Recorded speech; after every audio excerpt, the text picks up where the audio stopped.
in the cabbage. Well, let's get it. Test. Yeah, we're live. Welcome to In the Cabbage. This is crazy. This is pretty bananas right now that we're actually doing this. I'm Tommy Sweat, Andrew Witt. Please subscribe, please listen, please download, like. And just a reminder, keep swinging.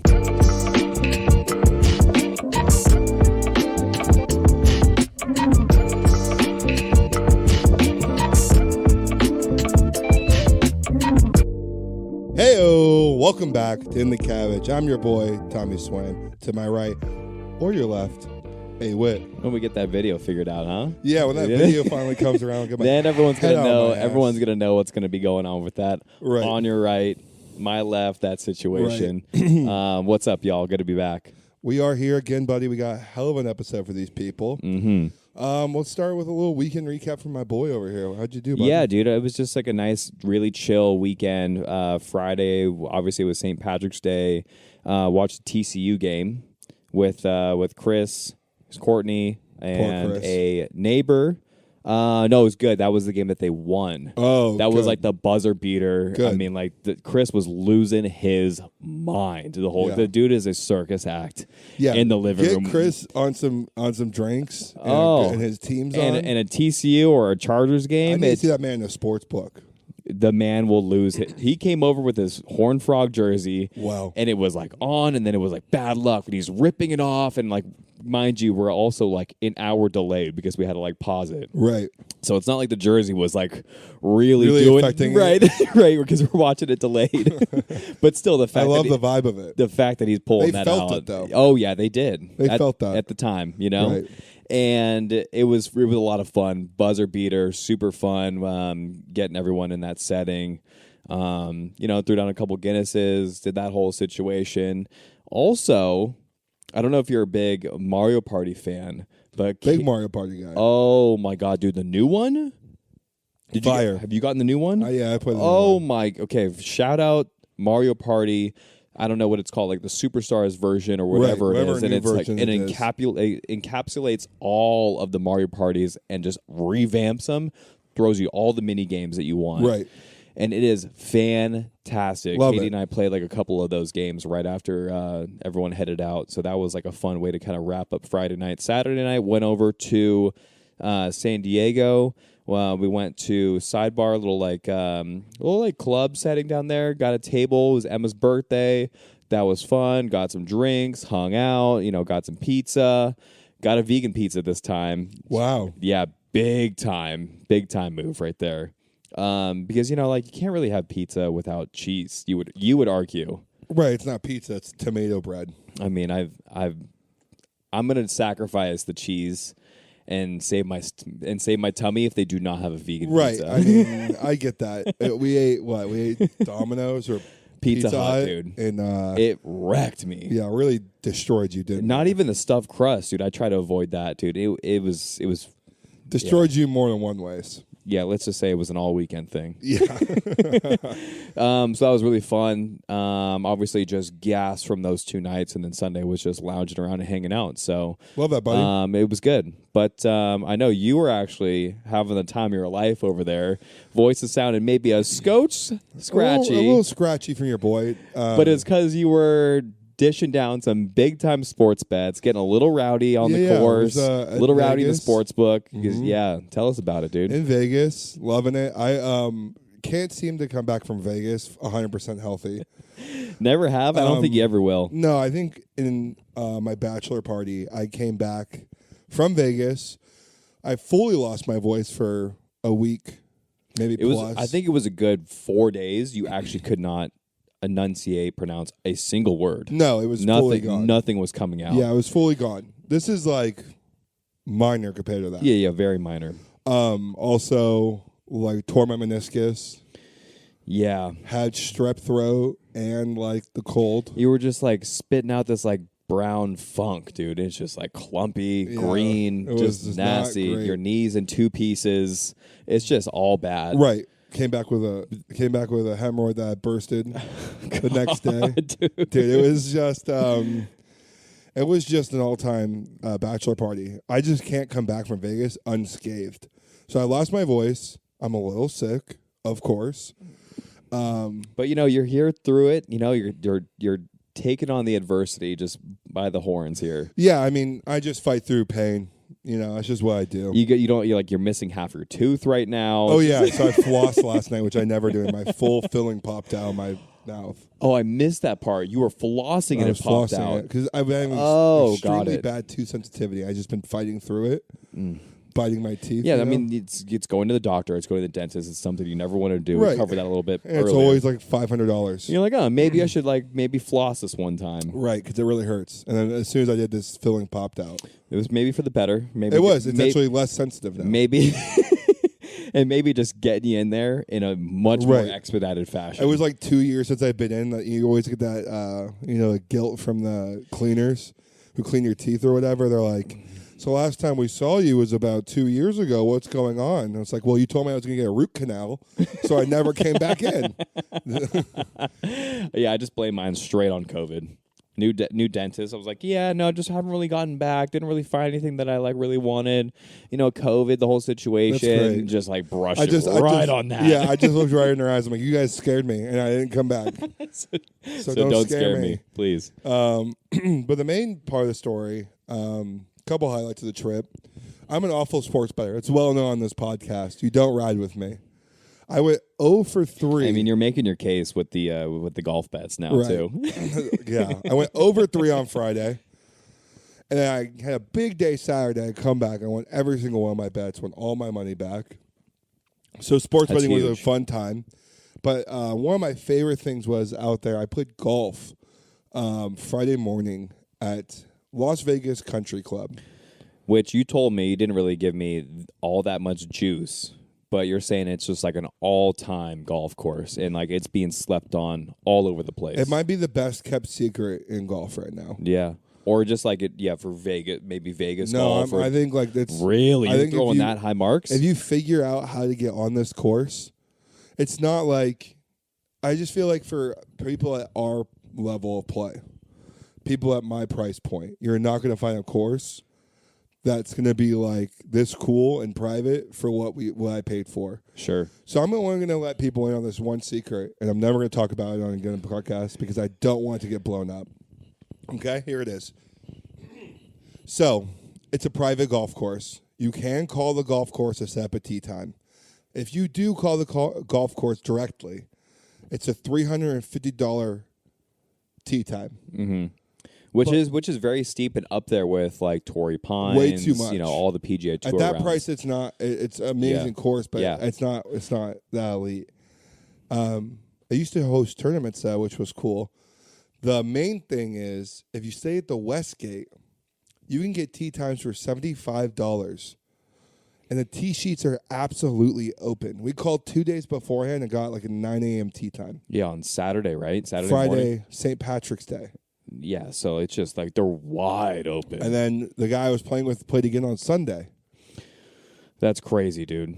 So, and it's for $75. We just we cannot brush over that because you're not getting anywhere, any public track really for less than that. Less than a private course as well for $75.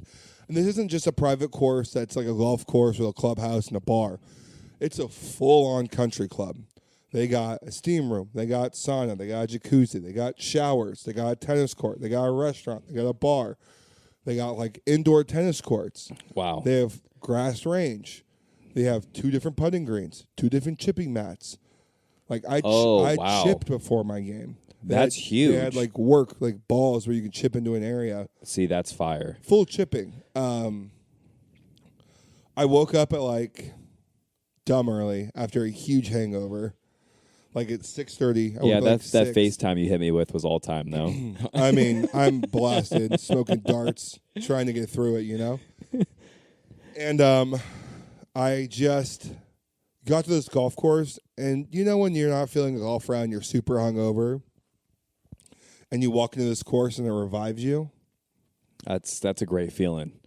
Where you're like, oh my God, actually. Oh, this is legit. This is gonna be a good time. I'm stepping up. Oh my God, this is worth the while here. Right. So you basically are behind the Westgate. It's walking distance to the golf course. Super cool. Which Westgate's a little off the strip, but not much. So you're playing with basically on the strip. So hotel views the whole nine. The starter, awesome.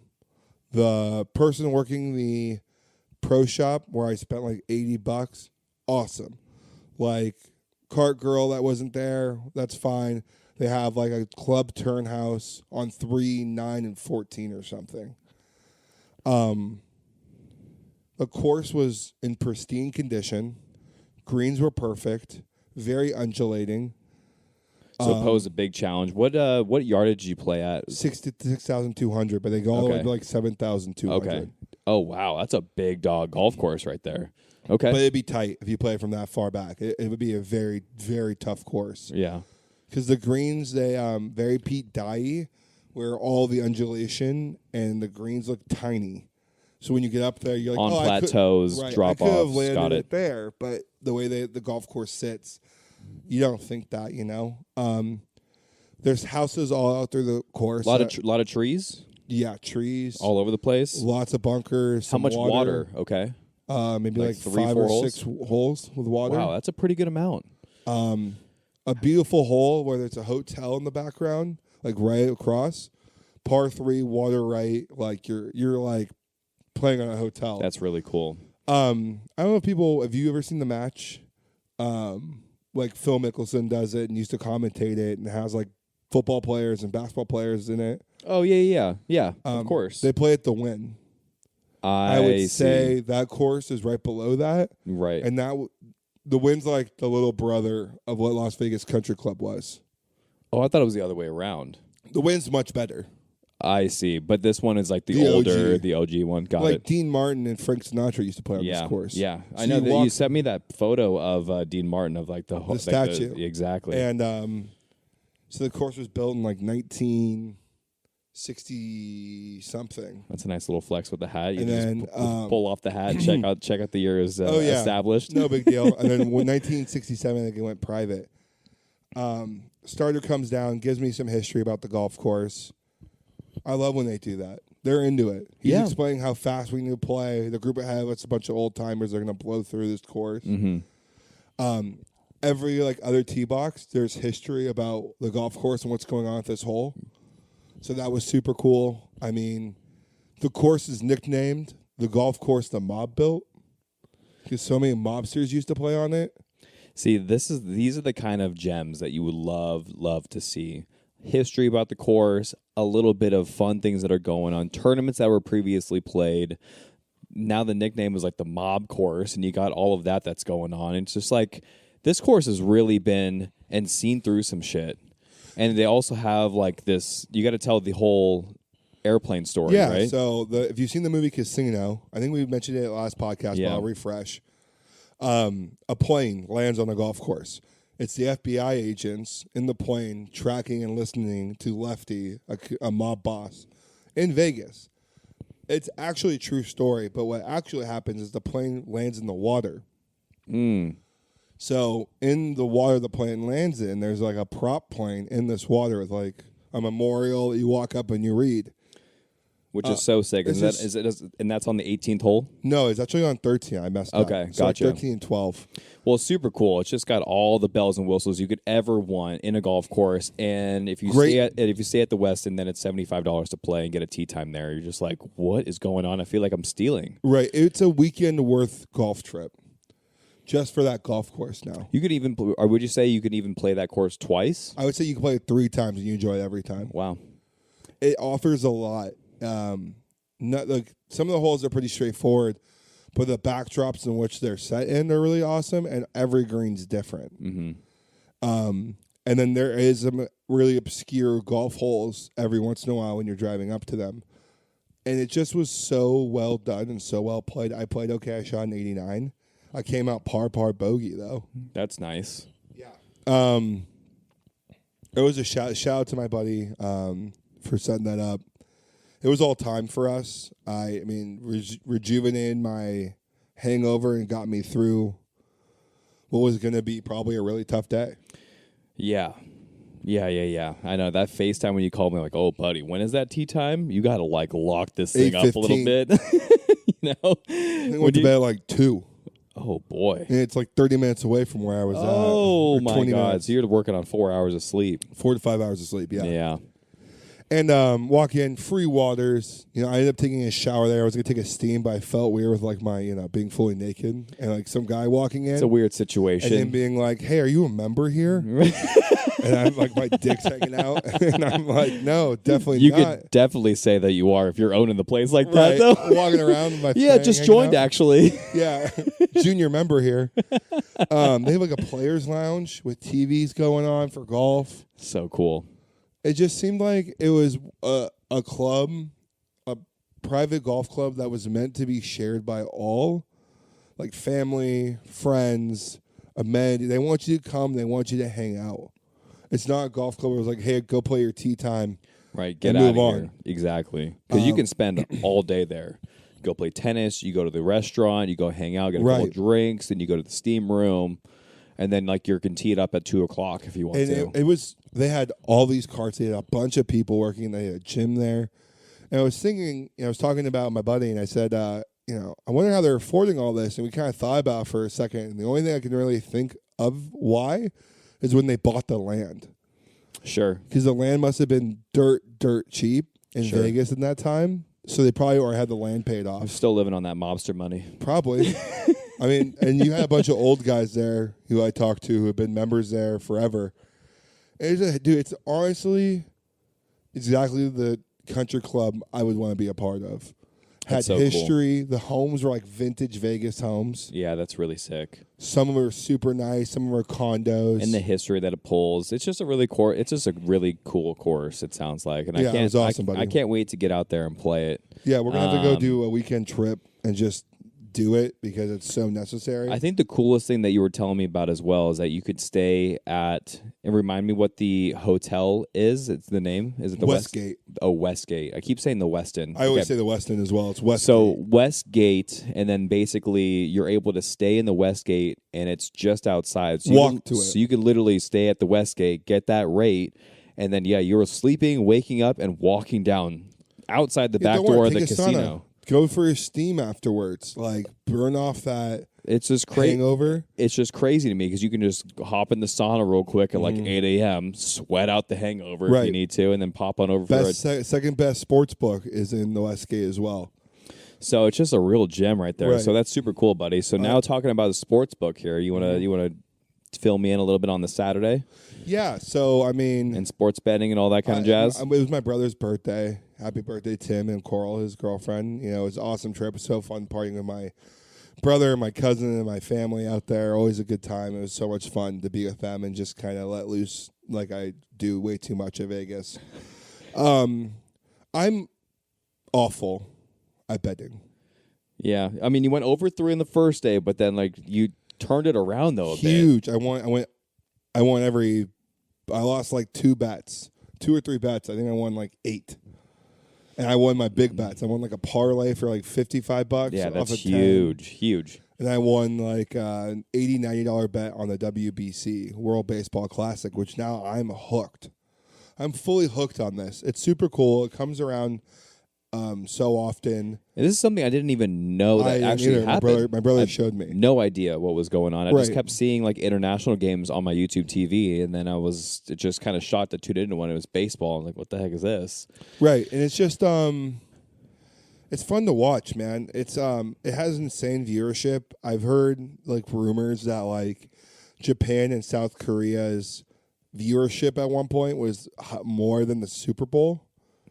Like, that's crazy. I mean, the fans that I was watching, because I was watching I was checking the Japan-Mexico game semifinals right before coming over. So awesome. My goodness, dude. The energy in the entire stadium was electric. People just screaming, players getting out of the dugout if there's a hit, and like they're getting into it. Shohei Ohtani steps out to the plate on the bottom of the ninth, and they're down 1 and just knocks a double. Stand-up double. And this man goes wild on second base. Yeah, and losing it. And the commentators are just going crazy with him. And then they're commenting saying that we've never even seen this emotion before, because usually he's very, kept to himself. And he's going crazy, throwing his arms up and everything. For a while there, it was like, these are just expedition games. They don't matter, much like basketball in the Olympics. It just seems like it's now like the World Cup for baseball. It's 100% that, and the next time it happens, I'm 100% tuning in. All of our best American players should be doing it because it means something. Trey Turner had a grand slam to end up winning the tournament for us. Yeah, and he had a couple bucks down on that game. I had 80-something bucks on that game, so it was so big. But was that against Cuba or Venezuela? Do you remember? Venezuela. Okay, gotcha. We blew Cuba. It was like 15-2. It was like 12. Yeah, something. It was something crazy. Yeah. Trey Turner said it was the biggest hit he's ever had in baseball. So and he cool. said he blacked out while running the bases. Damn. And he's played in the World Series. Right. He's won like multiple awards in the MLB, which is the height of baseball. Yep. And for somebody to say that was like the coolest moment he's had in baseball should mean a lot to these people. And it shows what it means. It means everything and I just thought it was so cool.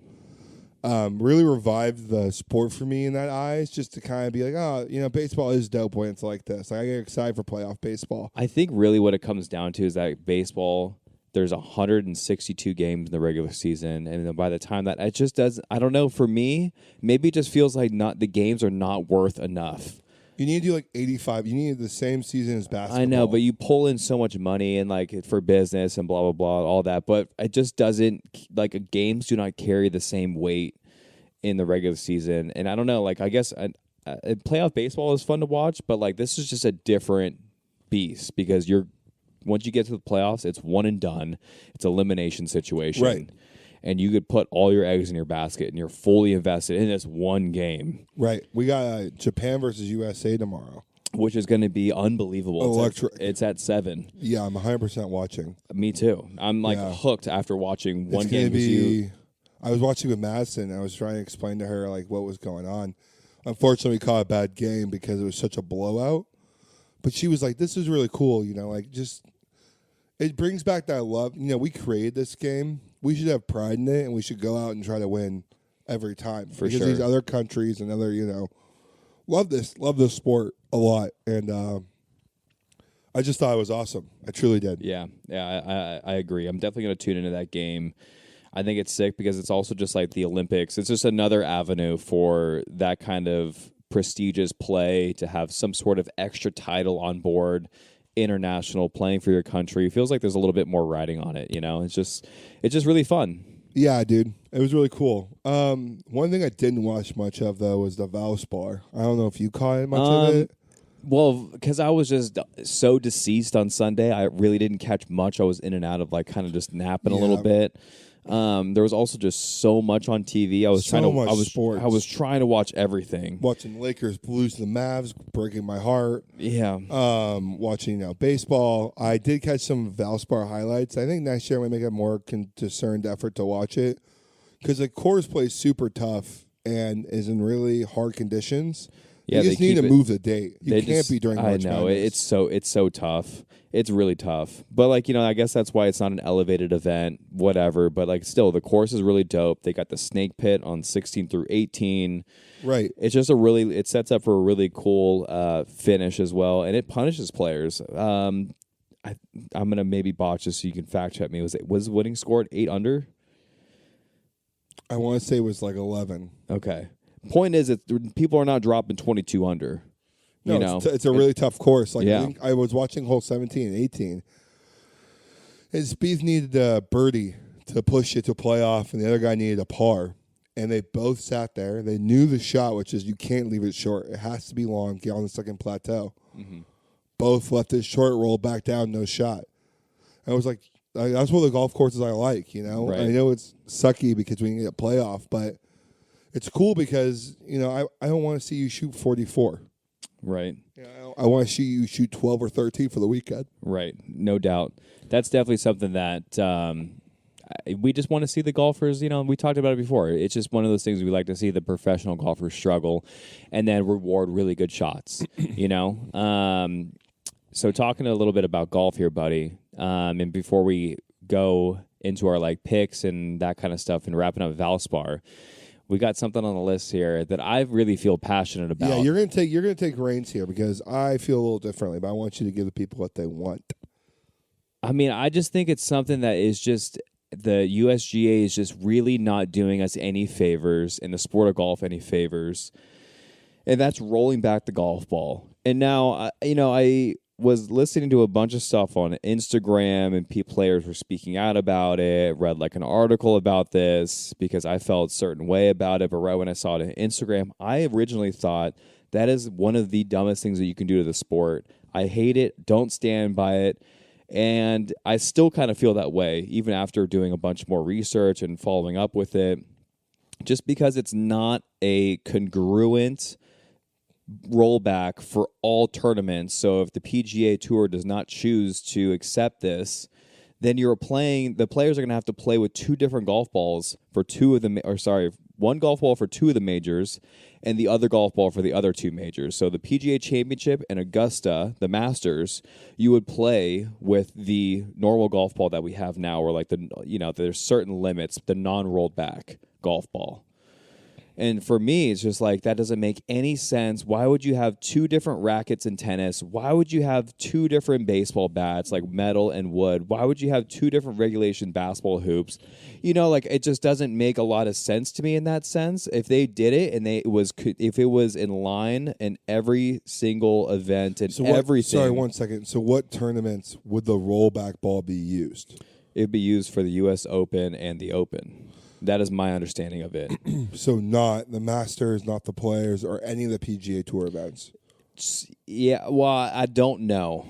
I'm not sure on that. It was the article that I was reading and doing some research on was only touching on the majors. That was where it was a little wishy-washy, how much of it is going to bleed into the PGA Tour. And how much of it is do they choose? That's to me it's gray. Right. I need to look into it more. But that's fault number one, I guess, for me. It's just that to me doesn't make any sense. If it was in line fully and all majors and all tournaments were going to do this, I would be a little bit more lenient and okay with this, but still not be very fond of it because it just eliminates the athleticism and the speed of the game. They already lengthened the golf courses to 7,600, 7,800 yards, 7,400 yards par 70 courses. Why do we need to roll the golf ball back another 15, 20 yards? To me, that just doesn't make a ton of sense. It makes the golf game a little bit less exciting. Why not just make the fairways a little bit wetter? Why don't you just wet them a little bit more so the rollout is not 60 yards on some of these courses? That's another way of coping with it. So there's a bunch of different ways. I just think that eliminating the ball speed factor, because now they're putting up the spin rates, the launch angles, ball speeds, swing speeds. The statistics are coming in such more of a part of the game where I think that if we're rolling back the ball speed, it's not going to lose excitement, but it's just going to lose a little bit of that interest now the top end players are not crushing it down there. And there's not a massive correlation with driving distance and winning. It's definitely there, but it's not like the fastest dudes on the tour are winning all the time. That's not the case. Right. You still have to have some sort of skill. So it just, I don't know. I know it's only hurting the top 2-3%, but I also maybe think it's maybe limiting the players that are coming up through the ranks. Corn Ferry Tour players that are building their game a little bit more in speed. I don't know. Maybe it just it just feels like it puts a ceiling on the game. And I don't really want a ceiling on the game. I want to keep growing it. So that's where I stand. If it was aligned with everything, I would be a little bit more okay with it. But overall, I just think it just puts a ceiling on how the growth will happen for this game. But I know you think a little differently, though. I think that's a great... obviously... It sucks, but I do see some positives in it, and maybe with a little opposite thought here. Yeah, so I'll play devil's avocados. So you said something like you don't want to see a ceiling in the game. I do think we're hitting a ceiling already. For sure. I don't think the game could get much more. The golf clubs, from what the golf reviewers that you see, that you're really in tune with, They're all at the limit. you said, for me, we've talked about it, like if you buy a set of golf clubs from 2008 to now, they're really not that much different. Right. It's more about just the forgiveness, but there's regulations on the forgiveness as well. Right. So it's speed and forgiveness are basically maxed out, and speed's been maxed out for a little while now. So, like, growth in that way is kind of done, right? Agreed. Yes. Golf courses are getting harder and harder to build, and they need certain restrictions and, like, things to make them onto the tour. Like, Bandon Dunes isn't going to be a professional tournament, even though people would love that, you know? Mm-hmm. It would be super cool. Do you know why they can't host? The yardage, the amount of people that be on it, a lot of it has to do with yardages. Okay. Because that would be interesting, though, if they just posed, because the actual Junior World Golf Championship is there. Was at the Bandon Dunes Golf Course, and it was posing a really difficult test for them. But it's a really windy course, and I could see that. I also just don't, is this a for sure done deal? It's not. It's proposed. It would maybe be taken into effect January 2026. I don't think it's going to happen. I think it's a warning shot. I think it's a shot across the bow that golf is starting to hit a plateau. And I think people are starting to figure that out, and I think they're trying to figure out how to make it more acceptable for everyone, and every golf course maybe has a shot. Because Augusta can keep moving. That makes sense. Augusta can keep moving the fields back because they have land. Torrey Pines can't. Torrey Pines can't go anywhere. They're running out of land. And, Pebble Beach, running out of land. So at some point, if you keep growing with the club and the ball, you're going to surpass these golf courses that we consider historic for ourselves. Sure. And I do want to see athletes be better. But even with a rollback golf ball, couldn't you hit that the farthest than anybody else? That's where, again, I'm not totally certain. I don't know if there is like a speed cap on the golf ball. Like it literally will not go faster than 180 mile an hour ball speed. Yeah, I don't know. I don't know if it's reached that or if that is the regulation or if it's just a compression rate and like energy give back where what you put in, you have diminished returns once you start approaching 125, 130 mile an hour club head speed. I'm not sure. Right. That's to me is, again, I'm not in full swing loop here because I think it's just a proposal. And maybe with the way they go about it, they're still working on it yet because it didn't seem like it was all that certain. I just knew that all they said was it was going to punish, the top 1, 2, 3, 4, 5% of swing speed players. And I'm kind of just speculating here if that's maybe a top end, you can't go above 180, or maybe after 120 miles an hour club head speed, maybe you're not getting that same, 1.4 mile an hour back into your ball speed. Maybe it's like down to like 1 or 1.1 or something like that. I don't know. I think that would be like a good way to do it. Right. What would you do, let's say, instead of rolling the golf ball back to limit the amount of distance? Let's say it's a 7,300 yard course. What would you do if you were a golf course guy to make it more difficult? For sure. You just got to keep on.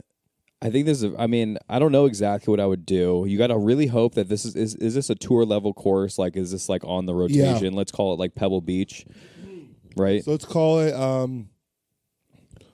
let's call it Pebble. Just hypothetically. Yeah, hypothetically. So let's say Pebble 7,300. You can't really make it any more longer is what you're saying, right?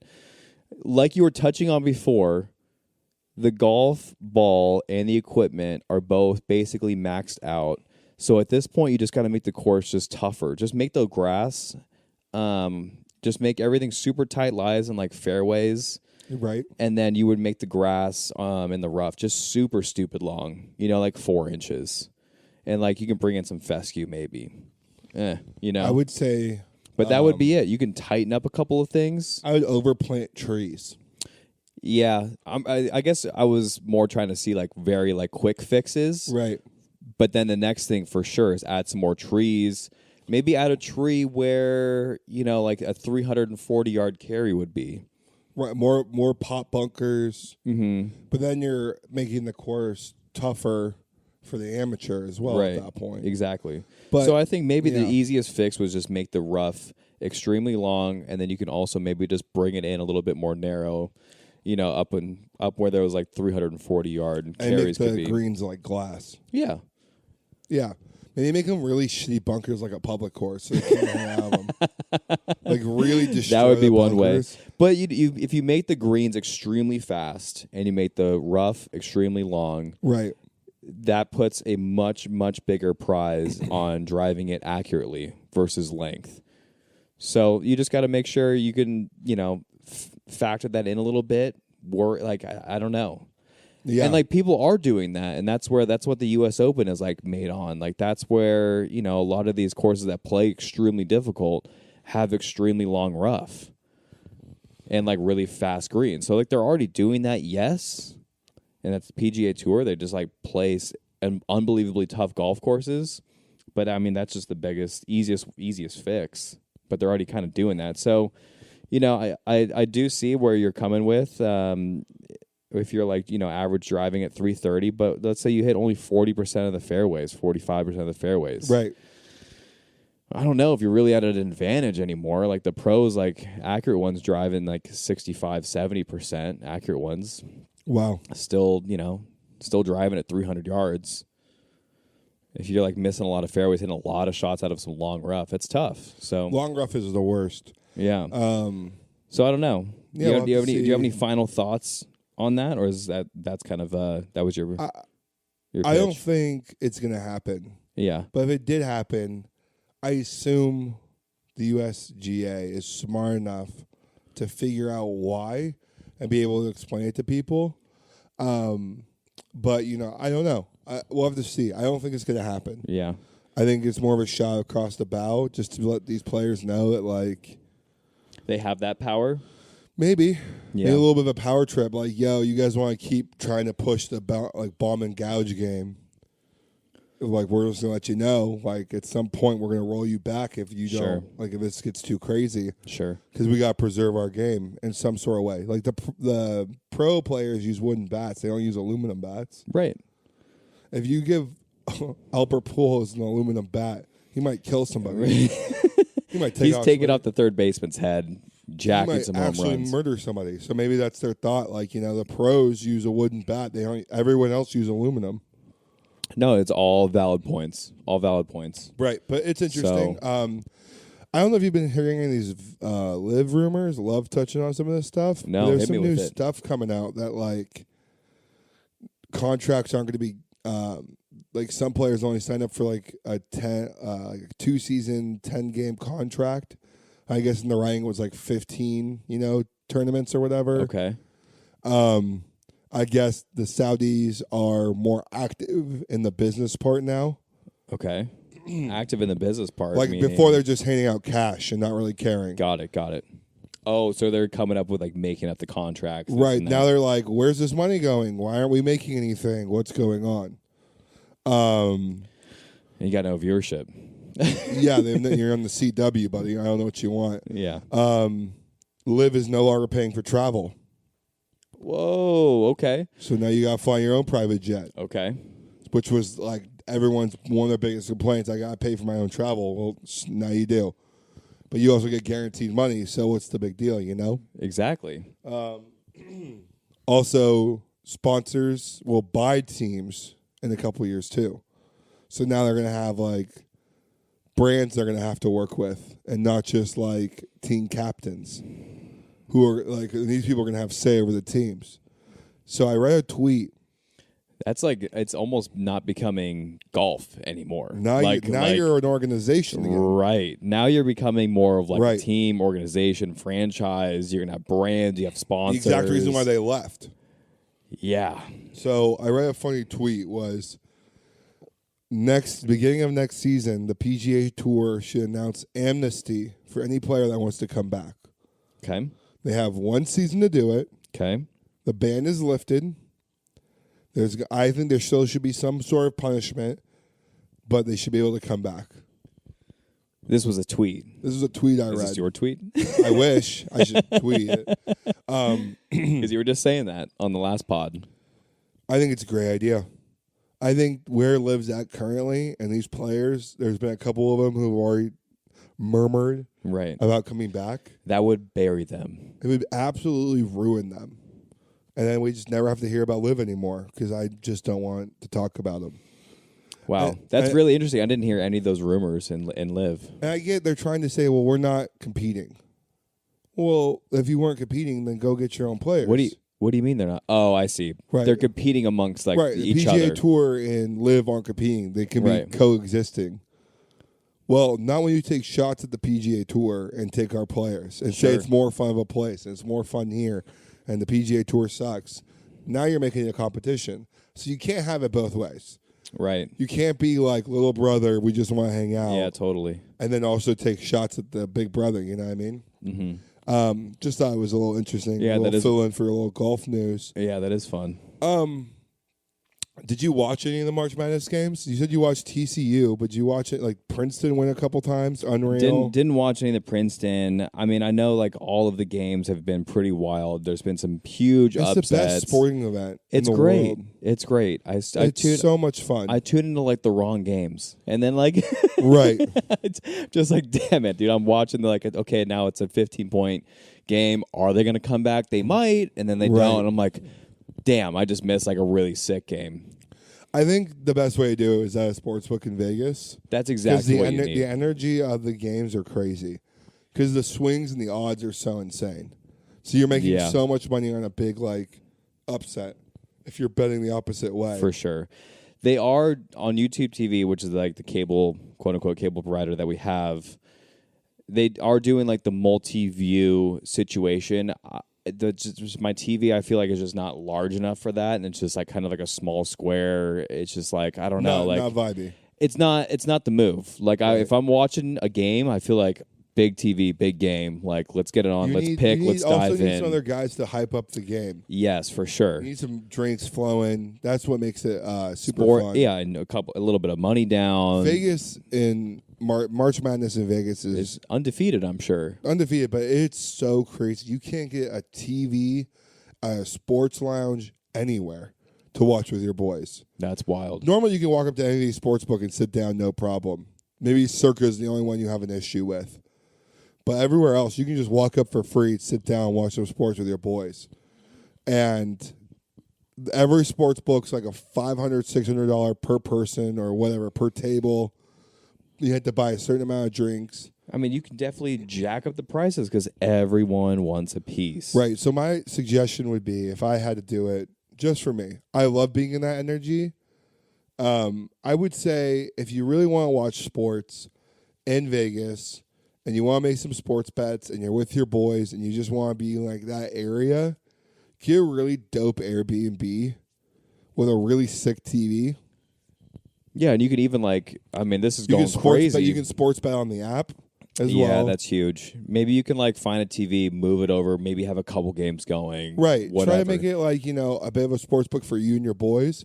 Catch the morning games there and the afternoon games. And then maybe at night when you're have a bet or two, maybe you guys can sneak your way or find the sports book somehow. Or if you have the money, go buy a table. Jesus Christ, it's so cool. I don't have that cash. We did March Madness last year at Circa. It was unreal. Did you guys get a table there? Yeah. Oh, that's boy. before it was whatever. Yeah, it was blowing up. It's probably $5,000 now for a table or something. I don't know. Yeah.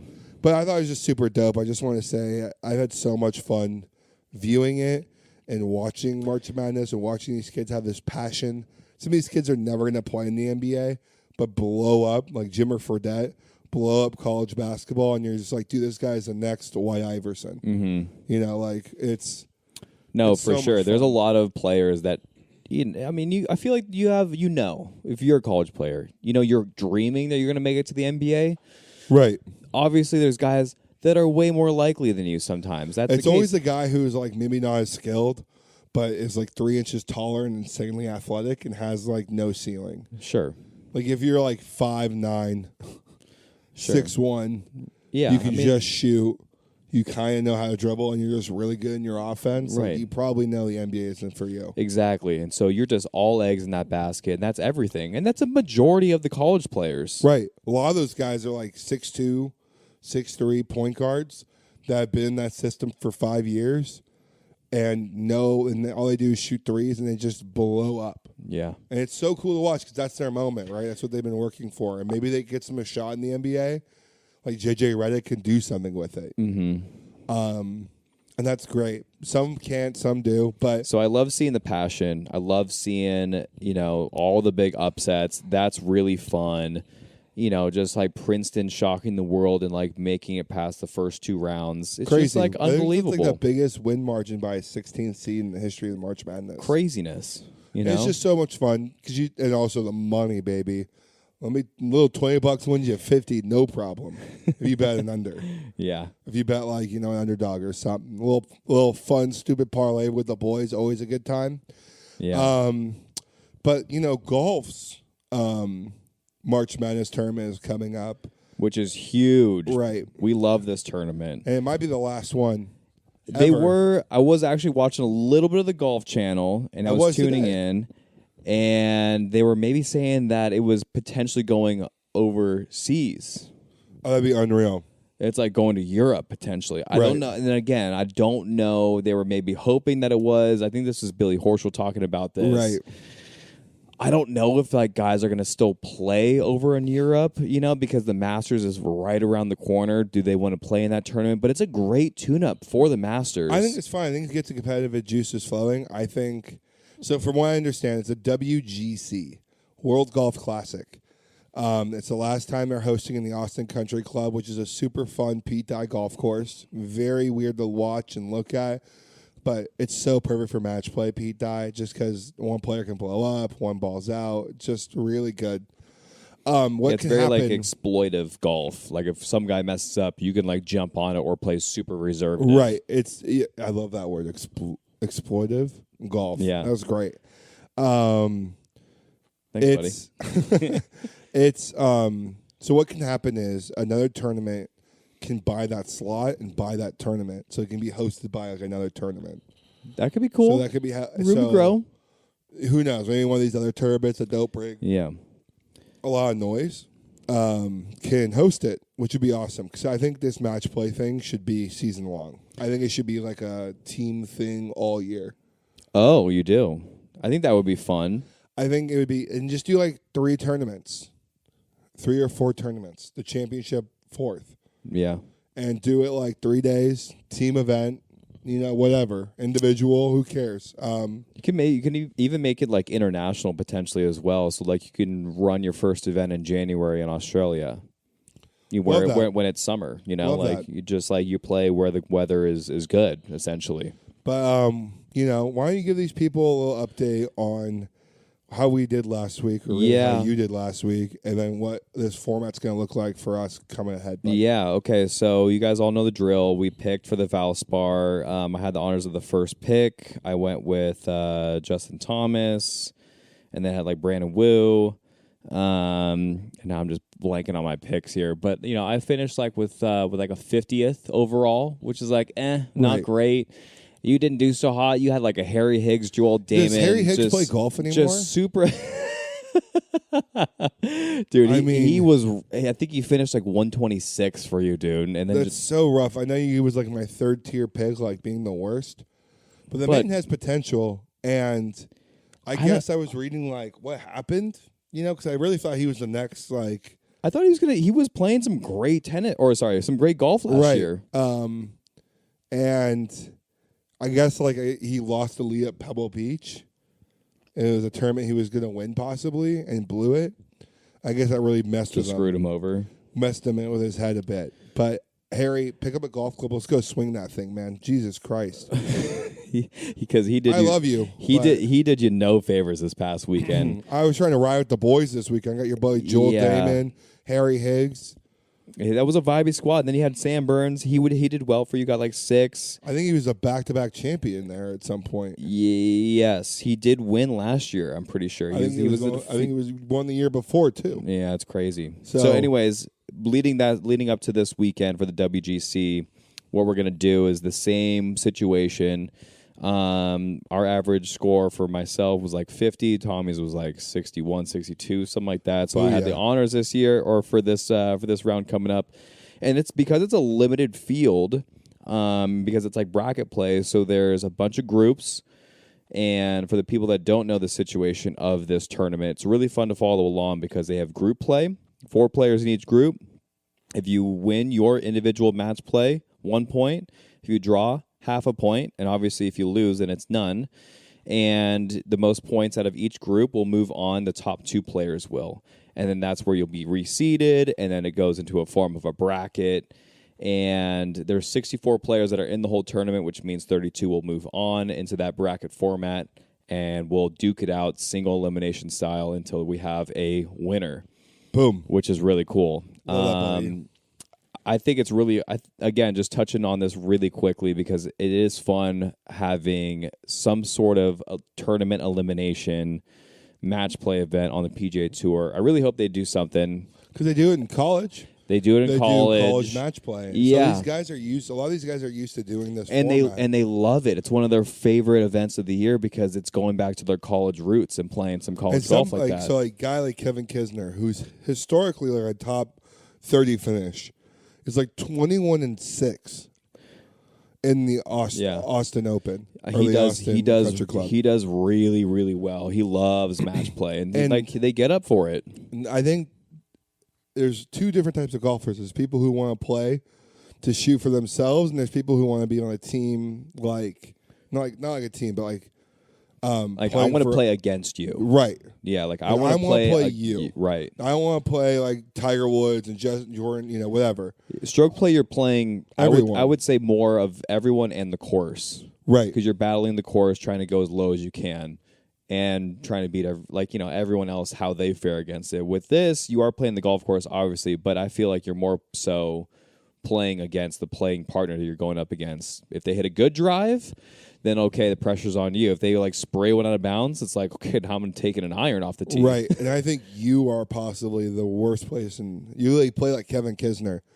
You spray into the trees, you somehow put it on the green, and you like scare it for birdie par. I like typical par, but we still push somehow. You do it again, now it's a birdie. I do a par. Now I start to get in my head. I just think it's super cool. It changes the dynamic of, instead of just rolling the golf balls out, rolling out tee times, try to shoot your lowest score. It's a fun matchup. The players love it. That's why we're covering it. Yeah, buddy, give me your picks. And rolling right off into this thing. So I grabbed a local boy, hometown hero for this course. I am a big fan. He's been playing some great golf. He's in good form. I'm grabbing Jordan. 2 for 1. I'm grabbing Jordan Spieth. I feel Great like pick. he's rolling the ball really well, and his ball striking from tee to green is in a really good spot. And he loves some Texas golf. That's where he grew up playing and went to college there. I feel like he's in a really good group too. I think it's really set up for him. That's who I went with there. So I'm going to toss it on over here to your one. Why don't you just read off your 3 Okay. and I'll go my 3. Okay, that sounds good. And then I went with Brian Harmon in my second pick. Love it. Very untraditional. I've never seen Brian Harmon play. Lefty, really small player. Incredible putter, short game. He's definitely he's a grinder. That's what people describe him as, commentators. Like, he doesn't hit the ball a mile, very accurate, really good short game, grinds out a bunch of pars, can get hot with the flat stick. So I don't know. Like, I feel like he's playing some good golf, has been for a while, for like the last 5-6 years. Just doesn't win a lot, but gets a lot of top 10s. Great. And just doesn't normally go super low, but like makes the putts he needs to. And I feel like, if anything, that his game would match up great for a match play tournament style. And then I did have the first pick of the third round, and I snagged some Kevin Kisner action because, you have to. Right. The man's track record is undefeated. It's really, he just plays and brings his game to another level. Suits him. His nickname on the golf course when he's in match play is the Bulldog. It's so good, dude. Dude, he's all time. I'm really hoping he does well, just because I'm a huge Kevin Kisner fan. Yeah. So let me hear. let me lay your picks on me, buddy. I went with a bit more of a strategy because you know how great I am with strategy. Right, fresh off all those wins for sports betting. Huh? Yeah. I wanted to check out the group more than the individual. Mm-hmm. I wanted to know that the person was probably like, top 2 in his group. So I went with a guy whose group I felt was pretty soft, and he looks like he could probably wipe the floor and get by easily to the next round, which is Will Zalatoris. He hasn't been playing the best golf, I would say. Well, he had to change his swing. He went through a swing change. Did not know that. He went through a swing change because his back, he hurt his back at the end of the season last year, and it was because he was hanging too far back on his right foot and having to twist and torque his back. So now he's pushing, and he's got his weight different per se for his swing. He'll find it at some point. However, he is starting to find it, and he's starting to retrain and all this sort of stuff. And he's That's looking super hard. Looking like it was not like a massive swing change. It was No. literally just like a small weight shift in his downswing that he was trying to fix. But he is coming back to form. So Right. I like the pick. I love that. I mean, I liked Will. Will had a great story last year, being no name to now on the a staple on the tour. Super cool. And the fact that did you know that the Live tournament or the Live guys? I saw that, and how amazing is that? How cool is that? Let's take a moment. Please explain what happened there with that. I forget they I forget offered the him- exact numbers. Was it 50 million or something They like offered that? him, I think, $30 million. The first offer. There we go. That's it. And Turned it down. Turned it down, which is insane. Put in perspective. This man, I think, 2 years ago, was like a waiter or something, It was living out of his car. So before the 2020 Masters, when he had a runner-up finish, Right. he didn't even have his PGA Tour card. He was ranked outside of the top 1,000 golfers in the world, got a sponsor exemption to join a PGA Tour event, rattled off a bunch of the top 10s, had a top 5, qualified for the Masters in 2020, wins Rookie of the Year for the PGA Tour the following year, right. in 21. So $30 million to this man means a lot. Yeah, it's huge. Not as much as Brooks Koepka, who's already made millions and millions of dollars. Right. But then, so Liv came back and said, okay, you don't want 30. Here's 150 or something. He I'm gonna throw you a bag. And he still said no. Yeah, exactly. I mean, that's unreal. It He's just I'm shows you not selling out. what golf should mean to these people. It's not, you're playing a sport that you can play till you're 45 in the PGA Tour and make money if you want to do that. Some people don't have the talent, and that's sad. But a lot of these players do if they just stay driven and motivated. Like Matt Kuchar, I would never say he was a top 5 golfer at any point in his career. The man was just super accurate, not the longest hitter of the golf ball, but just made an absolute killing, finishing in the top 15 week after week after week. Every once in a while, he'd probably win a tournament, but you get lucky or something. Yeah. But Matt For a while Kuchar, there, for a couple years, he was considered one of the top 5 players. really? Yeah, in the world. I mean, you hear his name, but I never saw him. Yeah. But anyways, so I'm going Will first pick. I'm following up with another Love man. the pick and love the story. So I'm a huge fan of Will Zalatoris. Yeah, you were really on Will a couple years ago. Well, dude, because remember I picked him to win the Masters Oh, that's right. that year. Right. And I put $2 down. That was my only bet, and I could have hit it for $500. And I'm like, dude, I'm telling you, I've been watching. That was when we were in COVID. I was watching a ton of golf because that was the Right. only thing that was being televised at the time. And I was telling you about this kid and his story, and I got super into it, really involved, and to put a couple bucks down for him to win the Masters. And I was like, dude, screw it. I'm just gonna throw Right. some bucks on this guy. He's playing some unbelievable golf. So So cool. love the pick, and glad we can give that guy a shout out because I love what he stands for. He's just this really good dude. Love his game and love what he stands for. Yeah. So I'm gonna go. My second pick is Sahith Theegala, another vibey guy. I don't remember exactly who was in his group, but it was pretty weak as well. And Sahith has been playing some unreal golf. I know he said some comment that he doesn't deserve the ranking. He's ranked in the top 30. He's and 29. he definitely should deserve that. He plays some pretty great golf. Yeah. Staying humble, though. My third pick, I went for the name alone. No, I actually been watching him in tournaments just because his name's so obscure. and I'm going to butcher it. My man Andrew Witt's going to come in. Christian Bazadouf. Christian Bezadenhout. Bezadenhout. There you go. Bezadenhout. Big B. Bezaden. My man. I know the name because it's hard to miss. I can't pronounce it. He was almost. Maybe we got to fact check this. I wish we had someone looking it up, but I'm pretty sure he was in like the top 5 at the Players. Yeah. I was actually going to pick him during the Players, but I said nah. Really? Nothing great. He was in my scope, but yeah, man. I think we're going to have fun watching this. I'm really going to try to watch as much as I can of it. Just because it's going to be possibly the last year this happens, which is sad. For sure. Moving on. Now we're going to our 3 worst to finish off this amazing podcast for you, ladies and gentlemen here. And boy, do we have a good one coming up for you, like we always do. This is the 3 worst fruits that aren't super obscure. We're not doing dragon fruit. We're not doing lychee. We're not doing the freaking smelly fruit. We're not doing, durian. Yeah, we're leaving those off the table. We're talking, your main fruits. Berries, your melons, your main fruits, your kind of everyday staples. What do we got? Do you want to start us off this time, buddy? Oh, yeah. I'm going to roll off my 3 here. Okay? Starting off at number 3. And mine and everyone else, mind you, Tommy's list could be about like 12 to 15 long here. Yeah, I'm not a huge fan of fruits, and the seeds really throw me off, which is the big thing for me. And texture. And you never catch a good fruit. Every once in a while, you're like, wow, this fruit really hits. But like the amount of fruit you probably buy and throw away that's garbage to the fruit that's good. I think maybe if there's one person you do trust, it's me. With fruit. I'm like, because I know how much you hate it. I'm like, buddy, right. I'm not going to try to give you some like, mediocre, like, it's fruit. It's kind of like, make it taste like candy. Like, no. No, I'm giving you dynamite shit. Right, it has to slap.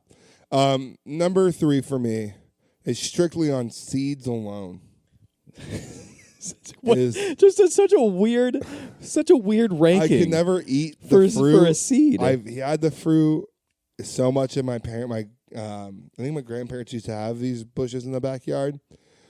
Were blackberries. Oh, I love the blackberry seeds, dude. They get like stuck in your teeth. Yeah. You can like chew on them. And they're all mushy. And sometimes you really catch like a stinker, and you're like, "What was in that?" And I'm out on blackberries. You don't even like a blackberry like jam or anything like that of that sort when you like throwing it in desserts. So actually, let me give a disclaimer. You're just going on raw fruit alone. Fruit alone. Got it. Okay. Blackberry jam, great. Yep. I'm sure if I had blackberry ice cream, fire. Like blackberry like compote, awesome. Yeah. This is purely just the fruit. If it had other flavors like artificial candy, blackberry, Jolly Rancher, sure, I'm in. I don't. Those aren't really the flavors. This is the real thing here. I'm talking about the purity of the fruit. Number 2.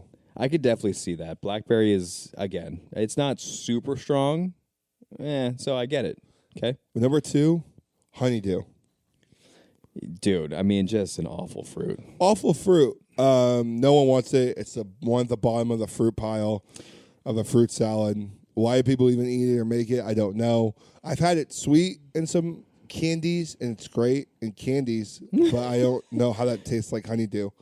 I've never seen more honeydew left in a fruit salad. That is the only thing that is always left at the bottom of the fruit salad. And why buy it? Because you're just wasting money as a restaurant. If we want to do a fruit salad, people, just buy the individual or just buy one good fruit and then bring that to the party. Fruit salads should just be, in a whole, could just be just like thrown in the garbage. These are the fruits you need to bring into the fruit salad, and this is it. Pineapple. That's it. Grapes. Yeah, that's good. Watermelon. Sure. Now you're giving a lot of shout-outs to some good fruits here. That's about it. That's what it should be in a fruit salad. Perfect. And my number 1 most hated fruit, because I never find one ever that has been this amazing for me, where I'm like, wow, this fruit slaps. And people are obsessed with this one. I never can buy one fresh. I never have. Where are you going with this? Lay it on Mango. us. No, I knew you were gonna say that. No, mango. That was a dagger to my heart. There's one mango I've had that was fire, and you had it. But it was so ripe, and you cut it so perfectly. And these like little cubes, right? Right. And I had to be baby fed like a bird to eat it. And I'm like, dude, I'm telling you, you're not gonna have a better mango. This is It like peaked. actual candy. Right, and you were right. It peaked, but it still was mango. Like mango ice cream, mango sorbet. Sure. I am so hurt. Mango is like, it's like people, pineapple like, and jerk it mango. off. I get it's it. like pineapple and mango, maybe like a Right. strawberry. Like, dude, those are the upper echelons of Right. fruit. I would say strawberries. What are we go doing in. here? Strawberries to go as fruit. And I'm not even. And I I don't know. I don't really like the seeds in the strawberry. I don't either. Those. I'm not a huge strawberry man myself. I just don't like fruit. Wow, You dude. know what? And I You don't even care. like dried mangoes. Nah, are great. suck it, mango. I you love slimy, dried. You slimy little fruit. You. I want nothing to do with you. I'm demoralized. And people are all like crazy about mangoes. I don't care about them. I'm putting my foot down. You can't change my mind, mango. The big mango companies can't come after me. I don't want you. Come down in the comments, please, and just let Tommy Swaim, just let him have it, people. Let him know that he is a big dumb idiot for picking mango right in the one slot there. Are you kidding me? Okay, buddy. I thought maybe I saved mango for you a bit because I dished you out a pretty good one. Yeah, that was great. It was 1 out of 100. Like mango, and also Damn. when you eat mango, like, can we eat it like normally? Why do I have to like cut it with a knife and like bite it? It is a task. Like Jesus Christ! We'll have to say it is a task. And there's It no, is a and task. how do you know a mango's good? You know what I should have thrown on here too? I hate Lay it on pears. me. Oh my God, you're just not getting the good, dude. You're not getting Pears good in pears. my honorable mention. Wow, dude. Throw pears on there too.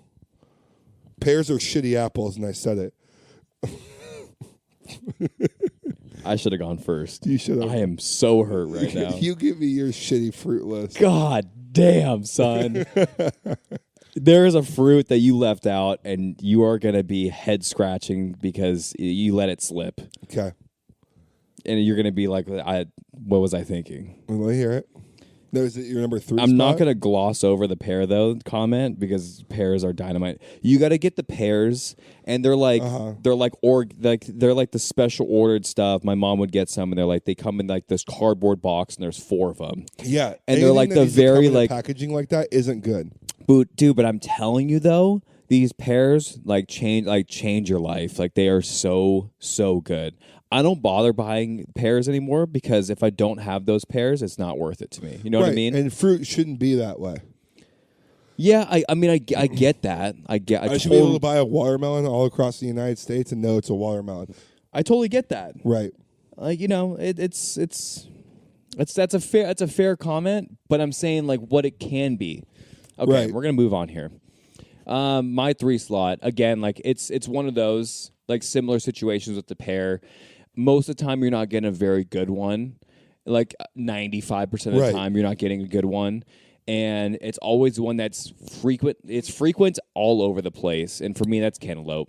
You know, you're not bringing a lot to the party. Right. I remember I had cantaloupe a lot as a kid, and I was like, eh. I mean, like it's got to be like it's like peak season for like 2 weeks, and then it's like cold in the fridge. You gotta, like, poke the little hole and smell it, see if it smells like cantaloupe. Sure, you got to like. There's like the 3. You know, you got to have the test and Right, like you gotta- softness and like the veins on the outside, whatever, Right. dude. So stupid. So that's my 3, Right. and then you got the honeydew in the 2. We already went over this. Honeydew Again, in the 2. has no business being fruit salads. That could have easily been in my 1 slot, but my 1 slot here. There are so many. I mean, again, this is like a very broad. There's a lot of variations of this fruit, but there are so many good, different types of this fruit that are so far superior to this. And you grow up your entire life thinking, "Oh my God, this red fruit is going to be so delicious," and you get it at a cafeteria, and it's the red apple, and it is the worst thing on planet Earth.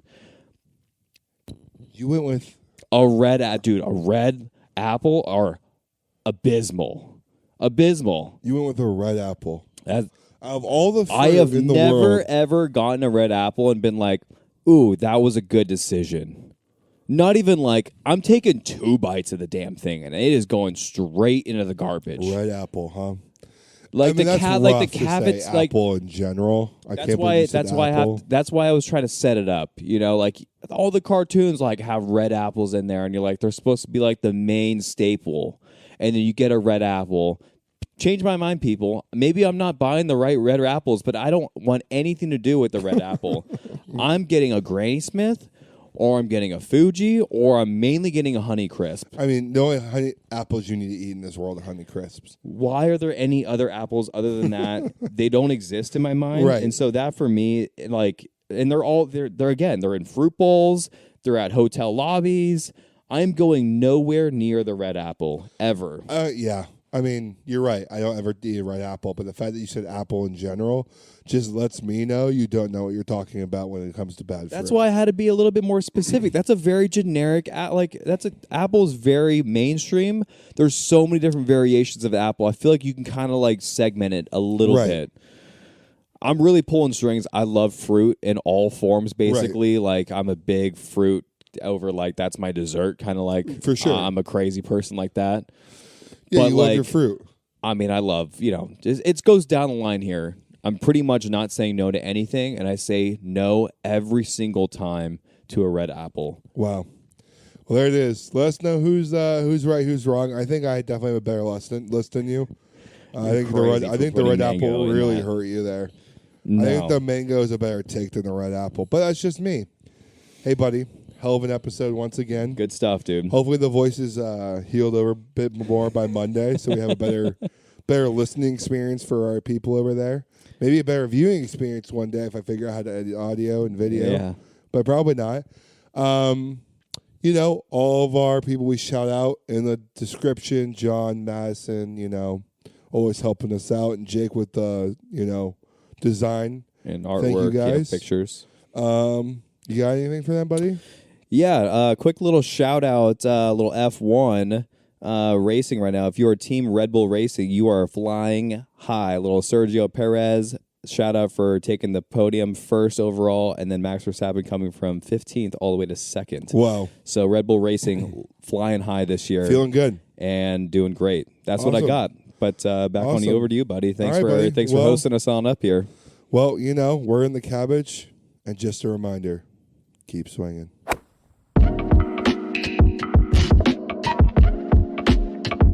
In the Cabbage.